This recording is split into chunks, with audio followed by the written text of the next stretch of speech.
If I offered you a beef burger but told you no animal had to die for it, would you eat it? Or would that be too weird? We're Clean Meat Alliance, and we went out to Seattle Center to ask people what they think about the future of food. Let's get into it. We are here as part of a nonprofit 501c3 called Clean Meat Alliance, and we are dedicated to finding alternatives to factory farming. So I'm curious, have you heard of factory farming, and what are your opinions of it if you have heard of it? To my knowledge, I think factory farming is, well, what I would imagine is a lot of animals just stuffed together in a kind of inhumane way, Yeah. which I don't support. Yeah.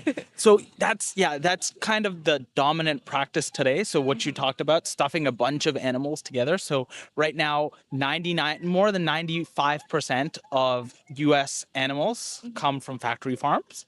And so it results obviously in horrible, inhumane animal conditions. So a lot of animals cramped together, a lot of chemicals being used, a lot of land use, a lot of water use, and a lot of environmental damage and a lot of toxic water that comes out of it affecting the surrounding communities. There's also an effect on slaughterhouse workers, and they have a lot of mental health issues and a lot of physical injuries that come out of it. So I am curious, do you feel that there are any solutions to getting rid of factory farming? And do you have any ideas on what people could try? I mean, anything is possible, especially when you're living in the richest country in the world. We can find ways, more sustainable ways to live and to treat the other living beings among us, right?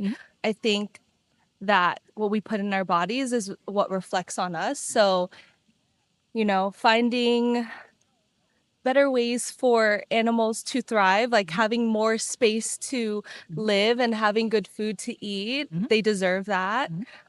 We could definitely find ways to afford that. I think that, you could tax the rich. You could, I don't know, teach farmers, put effort into teaching farmers ethical ways of farming. All of these sound like brilliant ideas. Honestly, I agree with every single one of them. I think we should really try to find ways to improve the welfare of these animals and give them some space, right? My only worry is it seems like this isn't really happening, and it seems like one of those issues seems to really be price, right? Because if you give animals some space, it's going to cost a lot of these companies more. So what do? They stuff them into tiny, horrible spaces, pollute your water, take away your land. And so, because it's cheaper, right? So do you see any way to kind of offset the price to make these options available, or any way that we can create meat that is of equivalent price to factory farm meat? Because we don't want to just increase the price for everyone, right? That doesn't feel great either, because now you're disenfranchising a lot of people from being able to actually have meat, right? You don't want to just say, hey, we're only going to have this expensive premium meat that most people can't afford, right? Yeah.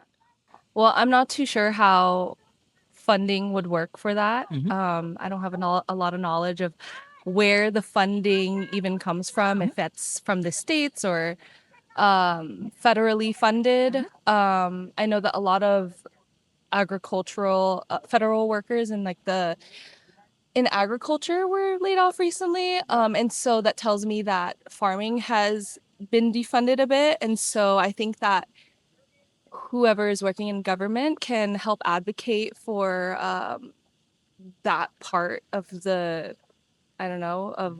food sector to have healthier ways for us to access, or better ways to access healthy foods. Yeah. I think it goes to, I don't know, it could come from funding, and I think our taxes could be allocated. Yeah. I agree with you 100%. That sounds super reasonable to me. I think, especially seeing how the farmers have been laid off, how our supply chains have really been affected. I don't know if you've seen the meat prices. Yeah. Can you tell me a little about what you're seeing at grocery stores? Have you seen meat prices go up, or?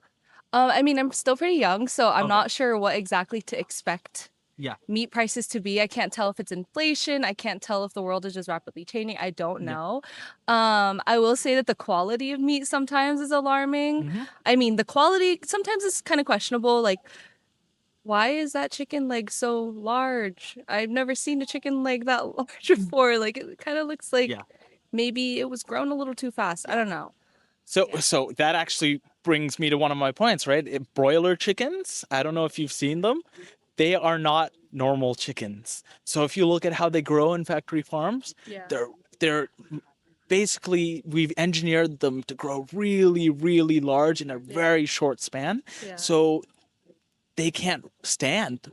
So it's really, these aren't natural chickens anymore. We've kind of gotten rid of it, and the whole reason is price, because if they grow faster and bigger, you can sell them for cheaper, right? Yeah. So we are today, along with some of the stuff you've talked about, we're talking about another solution to try to make meat that is as cheap as factory farm meat. This is not to compete with small farmers, but to compete only with the factory farms. We want there to be basically two meat options in the future. Some of this high welfare meat that you talked about, but also something called cultivated meat. And so, do you know what cultivated meat is? No. So I can give you a sort of a longer explanation. So the current way we make meat is we have to raise animals in pretty awful conditions. We kill them, obviously, and then oftentimes for chickens, we dip them in chlorine to make sure that they're clean, and then we ship them off, right? So what we're proposing, or not even proposing, they're already nonprofits and companies working on this, is a different way of making meat where we just take some cells of the animal and we grow them in a cultivator. So have you seen how beer is made? I don't know. Beer? Yeah, beer. Kind of. So beer is made in these are made in these large metal cylinders. We brew beer, and the same way we're in the same way we are proposing to brew meat. So what we do is we take cells from these animals and grow their muscle inside these cultivators. And the reason we're doing this is we can make these at the same rates as factory farmed meat, but without the other land use concerns, without the obviously animal cruelty, because you're just taking a sample from the animal and they can live their lives in a field afterwards, right? Yeah. So I'm curious what your thoughts on cultivated meat are from what you've seen so far. Do you have any questions? Yeah. My concern would be just how studied is it? How what the differences are between, say, small batch or small farmers meats and this meat. I would be concerned about I think because it's grown in such a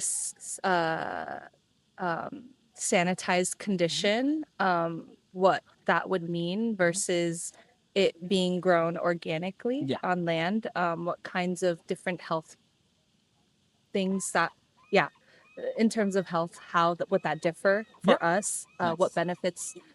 Yeah, what will we lose? What will we gain? Is AI involved? No. Yeah. So All fantastic questions. yeah. If I'll start with the last one, since that seems to be the easiest. AI, unless one company directly decides we're going to use AI for the process, it is not involved in this process, at least not in any large scale way that I am aware of. Regarding the actual some of the other questions you talked about, nutrition and safety concerns. So generally everything has to go through the FDA anyways. Depending on how you feel, Yeah. it will have to go through FDA and will Yeah. have to go through basic Right, safety concerns. right. It is at its fundamental base, it is animal cells that you are eating, that are kept in a sterile environment, right? So it is not anything significantly different from other types of meat. It's real meat we take from the animal and just make it grow outside of the animal. You're right that maybe raising it in sterile conditions will change something about the meat, but so far we are not finding that to be the case. Okay. That it is in any way different. It is already on the market, actually, believe it or not. But right now the real struggle is with price, because we don't yet know. We've never really done this at scale yet, and building all that infrastructure costs money. So right now, we are not able to hit that very cheap factory farming price, but the price is dropping significantly. Can you guess how much this costs? The same method costs in 2000 to make one burger. Cost in what? Into the year 2000. Um, Just give me a guess how much it might cost. I was barely born in that year, so I Oh, wouldn't have yeah. known. I don't know, like a couple dollars. It costs pushing $1 million around that time. Oh, I didn't know it was like per pound Yeah, or what. yeah, no, to make a burger with this method. Okay. So One now, burger. yes, Was $1 million. yes. Okay. Now we have dramatically reduced that price, and that price is now so low that we can now put it in into other meats. We can combine it with plant-based meats, or we can combine it with other options in the future. We can't yet make a whole, full item because it's still a little more expensive, but the prices are going down. We so far are finding that health-wise, safety-wise, it's fine. We are finding one of the questions was, is it nutritionally identical, right? We are finding that the current batch, because it's version 1, is not going to be completely identical because your muscle tissue, even if you grow muscle outside of the body, your liver sometimes makes some chemicals or some nutrients that it brings into the muscle tissue, right? So it may be missing. It may not have as much B12, for example, but there are other there will be other benefits like saturated fat that we can optimize for, because you don't need to have as many fat cells that might be unhealthy depending on your view of nutrients and yeah. So it is a research project to actually make this closer and closer to meat, and traditional meat, and to end up displacing factory farming. So far, we're seeing that small farmers, a lot of them, especially in some states that have banned cultivated meat because lobbyist groups, we're finding that lots of small farmers really want the competition because they strongly believe that we should have a competitive environment with cultivated meat and their small farm meat. And we don't anticipate that cultivated meat is going to replace small farmers, because really it's a price game you're playing. You're not playing like a welfare, like a happy animal game that the premium brands for welfare brands are playing. You're playing on, hey, I can make something cheaper than factory farming at a lower price, right? Yeah. And so, Clean Meat Alliance. Yes. So, Clean Meat Alliance, would that be the only kind of organization that is allowed to create the cultivated meat, or are other companies allowed to make cultivated meat as well? Like, how is this going to work? Because the whole thing about the factory farming is that it easily becomes something that can be monopolized, and that's why it's so much cheaper. And so my question is, why would we support the cultivated meat over just allocating that support to smaller farmers? This is a super important question, and I'm really glad you asked this because I didn't get a chance to elaborate this in some of the other conversations. So one of the things we worry about, and some other organizations, there are right now 3 nonprofits working on this. Ours is one of them. We're a nonprofit, Clean Meat Alliance. There's another one called New Harvest, and there's another one called the Good Food Institute. These 3 are working on the research side of these. There's some other ones too, but these 3 are working on the research side. There's another great one that is actually making the YouTube videos up there too. Oh, I saw them. Yeah. Okay, wait, you guys aren't together? No. Oh, okay. But one of the issues that we're afraid of is monopolies too, right? Yeah. One of the problems is that all of these factory farms are factory farms because somewhat because of monopolies. You have these large meat companies doing this.